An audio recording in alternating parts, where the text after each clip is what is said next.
Welcome everyone to What I Learned the Hard Way.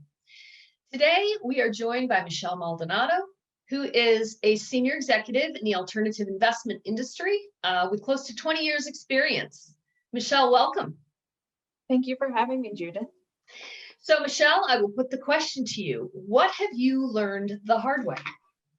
I would say what I've learned the hard way is that there are in the world competing realities, meaning that what we view as the truth is truly a reflection of what we see as reality.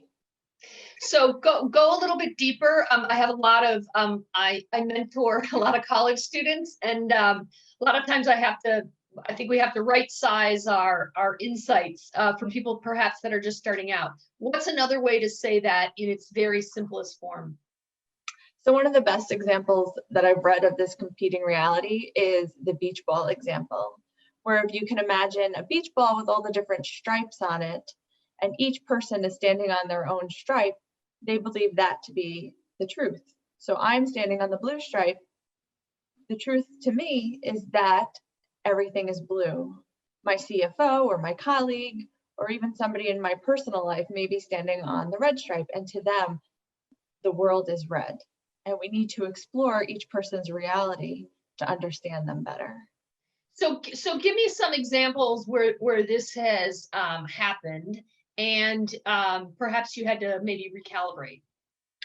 So some good examples would be if we're looking to offer something new, a new service offering, or implement new technology, and we really need to analyze the benefits of adding that to our organization. I may have one opinion as the person who will most likely be implementing it, but our CFO may have a different opinion looking at it from the financial perspective. And really what we need to do is reserve judgment, not label each person's reality, and explore further. That's really interesting. There's a it's interesting that your perception shifted from you being right to it being right. And that I think as you mature in your career, you think you know how valuable it is. The process of getting to the answer is, I think, what's valuable, that as a collective, right? And I also think it's easier to get buy-in when you feel that you have asked people their opinion, gotten their perspective, and I think as a collective, right, that you've incorporated all these insights. Right, and understanding that we may not be right, and having that ability as a professional, the openness to be able to explore each person's viewpoint that is going to be affected by what you've implemented or what you're offering now.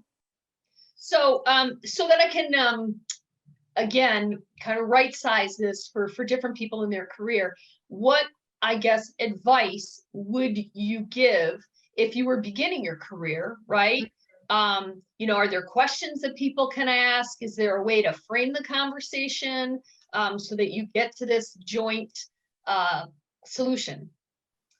Right. So if you're starting out in your career, you're new to the business world, it's having that open-mindedness at the onset and understanding that other people may have different points of view, and you need to explore those points of view in order to gain a better understanding, or having an idea of why we're doing what we're doing.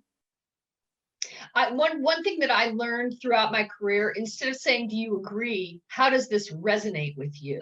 Right? And to your point, from your perspective, what are we missing, right? Get curious before you get opinionated, which is one of my favorite phrases that I yes, I do. So Michelle, what other, as you matured into this idea, and obviously you've been in the business for a long time, how has it taken shape as you've gone on later in your career? So having that open-mindedness and the judgment-free is almost, feels to me, having a weight off of me, in that I'm not stuck. And I have the ability to grow personally and professionally by having this as a mantra. That's awesome. Yeah, there is a saying that you always bring to my attention, and I cannot remember it. If you would remind me, your favorite. Yeah. it's something great to have in mind. I have it on my wall as a great reminder, a little push when I need it. And it's out beyond ideas of wrongdoing and right doing. There is a field, and I will meet you in that field. And that really is attributable to being judgment free, being label free, and having the ability to see another side. That's wonderful. Michelle, thank you so much. A really incredible perspective, no pun intended. Thank you for being a guest. Thank you so much for having me, Judith. It's been a pleasure. Bye-bye. Bye.